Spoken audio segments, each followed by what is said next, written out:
भगवान शिव द्वारा प्रेम का रहस्य। ये तो सभी जानते हैं कि पार्वती शिव की केवल अर्धांगिनी ही नहीं अपितु शिष्या भी बनी थी। वो हर रोज अपनी जिज्ञासाओं को शांत करने के लिए शिव से अनेकों प्रश्न पूछती रहती थी और उन पर चर्चा भी करती थी। एक दिन पार्वती ने शिव से कहा, महादेव कृपया बताइए कि प्रेम क्या है, प्रेम का रहस्य क्या है इसका वास्तविक स्वरूप, क्या है इसका भविष्य। आप तो हमारे गुरु की भूमिका निभा रहे हैं, इस प्रेम ज्ञान से अवगत कराना भी तो आपका ही दायित्व है। तब शिव जी ने कहा, प्रेम क्या है यह तुम पूछ रही हो पार्वती, प्रेम का रहस्य क्या है, प्रेम का स्वरूप क्या है, तुमने ही प्रेम के अनेकों रूप उजागर किए हैं, तुमसे ही प्रेम की अनेक अनुभूतियां हुई हैं, तुम्हारे प्रश्न में ही तुम्हारा उत्तर छिपा है। तब पार्वती ने कहा, क्या इन विभिन्न अनुभूतियों की अभिव्यक्ति संभव है? तब शिव जी ने कहा, सती के रूप में जब तुम अपने प्राण त्याग कर मुझसे दूर चली गई तो मेरा जीवन, मेरा संसार, मेरा दायित्व सब कुछ निरर्थक और निराधार हो गया। मेरे नेत्रों से अश्रुओं की धाराएं बहने लगीं। अपने से दूर कर तुमने मुझे मुझसे भी दूर कर दिया। पार्वती, ये प्रेम ही तो है।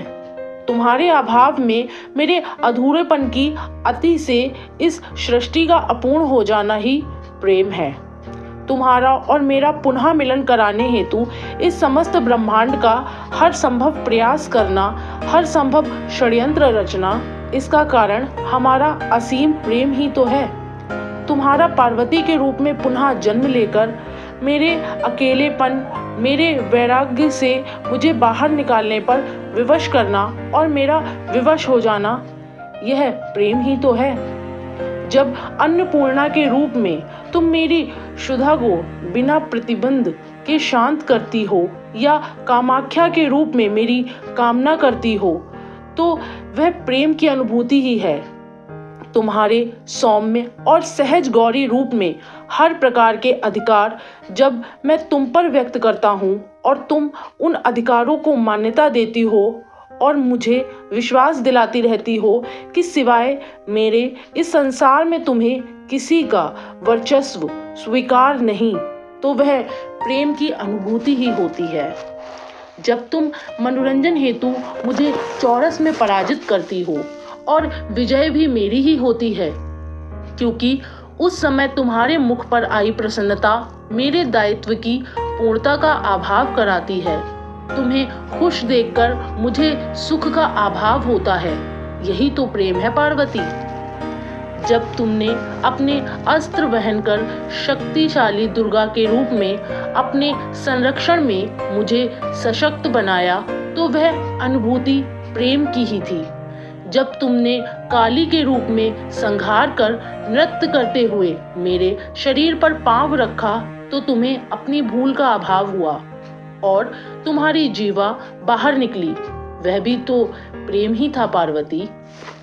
जब तुम अपना सौंदर्य पूर्ण ललिता रूप, जो कि अति भयंकर भैरवी रूप भी है, का दर्शन देती हो, और जब मैं तुम्हारे अति भाग्यशाली मंगला रूप, जो कि उग्र चंडिका रूप भी है, का अनुभव करता हूँ, जब मैं तुम्हें पूर्णता देखता हूँ बिना किसी प्रयत्न के, तो मैं अनुभव करता हूँ कि मैं सत्य देखने में सक्षम हूँ। जब तुम मुझ में संपूर्ण रूपों को दर्शन देती हो और मुझे आभास कराती हो कि मैं तुम्हारा विश्वास पात्र हूँ, इस तरह तुम मेरे लिए एक दर्पण बन जाती हो, जिसमें झांक कर मैं स्वयं को देख पाता हूँ कि मैं कौन हूँ। तुम अपने दर्शन से साक्षात करती हो और मेरे आनंद विभोर को और नटराज कहलाती हूँ।